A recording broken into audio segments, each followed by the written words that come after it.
Hi, so my name's Sheila Freeman. I'm a local Chapeltown resident. I've got a background in many things, so psychology, social research, and I've worked in careers, welfare benefits, and community roles. I do a lot of volunteering. So my experience of working on this project, it's been really great. It felt, because it was headed by a black woman, it was a black woman that approached me. I already came with an idea that, and it was going to be something that was meaningful. It wasn't going to be tokenistic. You listened and you heard, and you didn't just sort of go, oh, okay, let's move on. You kind of let it flow. So for me, it was positive. So when you said there were other opportunities to get involved, I was more than up for it. The word community to me means that everyone supports everyone else. So you share information, you don't keep it close to your chest if it's going to benefit other members of the community. The children and the elders need special attention, need special care. If you don't look after young people, they don't grow to be old people. And if you don't look after your old people, then you can't call yourself a community. Community means support, it means looking out for. It really means sort of saying these people have special or additional needs and need more support. But if we look out for each other and we share information, then that's community. We're looking after everyone, really. I think clinical trials fits into the idea of community in terms of all research should be informed consent. I think for me, community is about supporting those people that have additional needs or special needs to be involved in research, so that when things are happening to them, services are being, made or whatever, they can say, oh, I remember when I was asked about that, or I remember when I was involved in that. And it makes, then they can go and tell their friends, oh, it is all right, it's not harmful, it's, so if we don't allow families and other people in the community to be involved to support people, then nothing gets done, or it doesn't get done properly, and then people don't want to take part in anything else.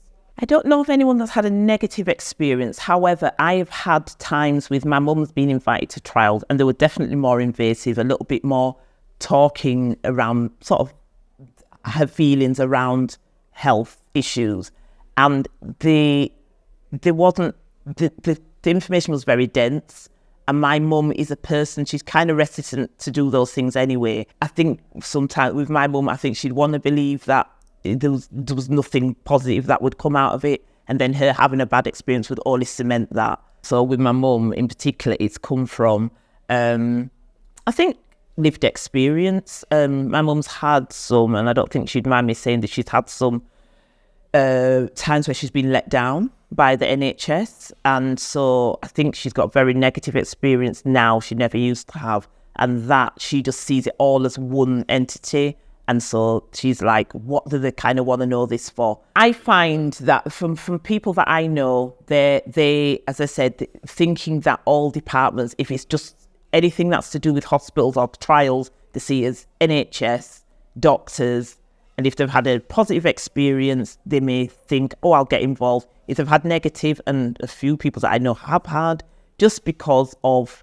the pressures on the NHS now, so they can't get appointments, they've not been put forward for further testing, things like that. So they see it all as one entity. So it's almost like I'm not going to help them because they haven't helped me.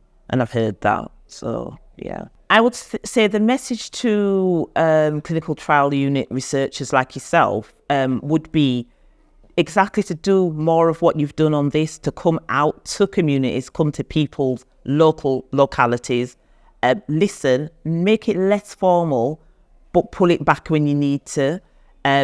Really, the co-production sort of, process, really hammer that forward, and use, hopefully, if you could use videos and actual people who people know and trust speaking, I think that's a really good way. Oh, she's involved in it. Oh, he's involved in it. Oh, I might give it a go. I would say to those people, if you approach them or your department approach them, again, I'd just say, be honest, be really honest. Don't feel intimidated. Sometimes, I have had many experiences, but I'm kind of confident with it, with being the only person in the room. There's things coming up where I'm the only person of colour, the only African Caribbean, the only black woman in the room. But don't let that intimidate you if you can. And see yourself as someone whose view is important.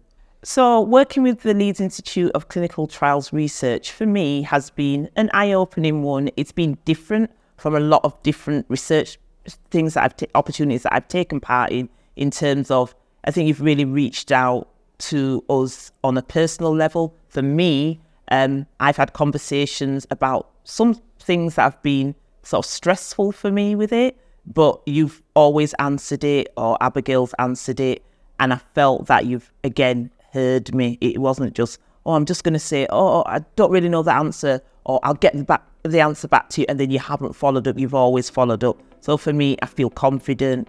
I actually feel like more on a friendly term with you than, oh my God, that's the lead researcher. It hasn't been like that. It's been just really open and really warm, and I would take part in anything else in the future with you.